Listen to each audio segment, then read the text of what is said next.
Subhanallah, Alhamdulillah, Wallahu Akbar. Tu connais sûrement cette formule de dhikr qui est un rappel pour tous les croyants. Ce sont des paroles que notre prophète Mohammed disait et que chaque musulman se doit d'apprendre et de répéter comme lui. Par exemple, le matin au réveil, on remercie Allah Azza wa Jal pour le fait de s'être réveillé en bonne santé.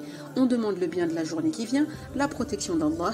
Il y a aussi des adhkar à formuler après chaque prière ou le soir avant de se coucher.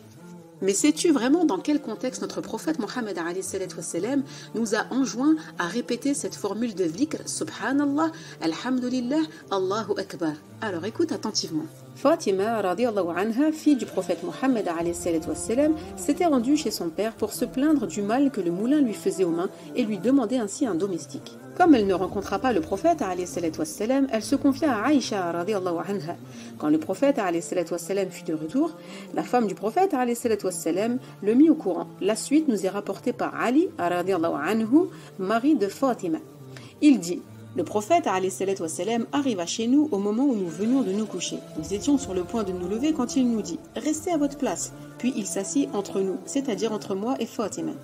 Eh bien, dit-il, n'aimeriez-vous pas que je vous indique quelque chose qui vaut mieux que ce que vous me demandez? Ce sont des paroles que Jibril m'a apprises et que vous devez répéter. Subhanallah 33 fois, Alhamdulillah 33 fois, wa Allahu Akbar 34 fois. Cela vaudra mieux pour vous que d'avoir un domestique. Fatima et Ali étaient en difficulté et espéraient un soutien matériel.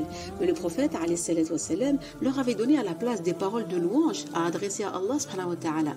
Car n'oublie pas, Allah nous dit dans le Coran: souvenez-vous de moi, je me souviendrai de vous, remerciez-moi pour mes faveurs innombrables et ne soyez pas ingrats envers moi.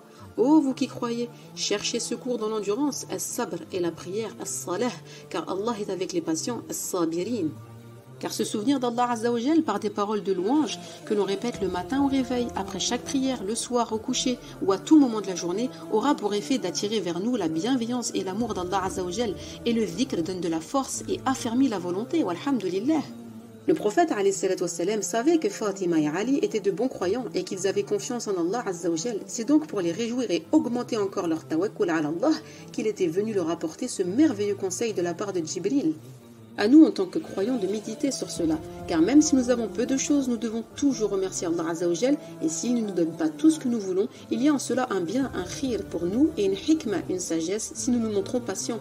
Et Allah Azza wa Jal est aux côtés de ceux qui se montrent patients dans les difficultés.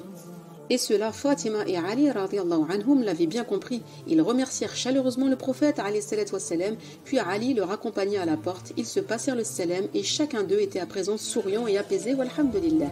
Bien des années plus tard, Ali radiallahu anhu a dit: jamais depuis qu'il nous les a apprises, je n'ai oublié de répéter ces adhkar. Subhanallah, à nous en tant que musulmans de faire de même.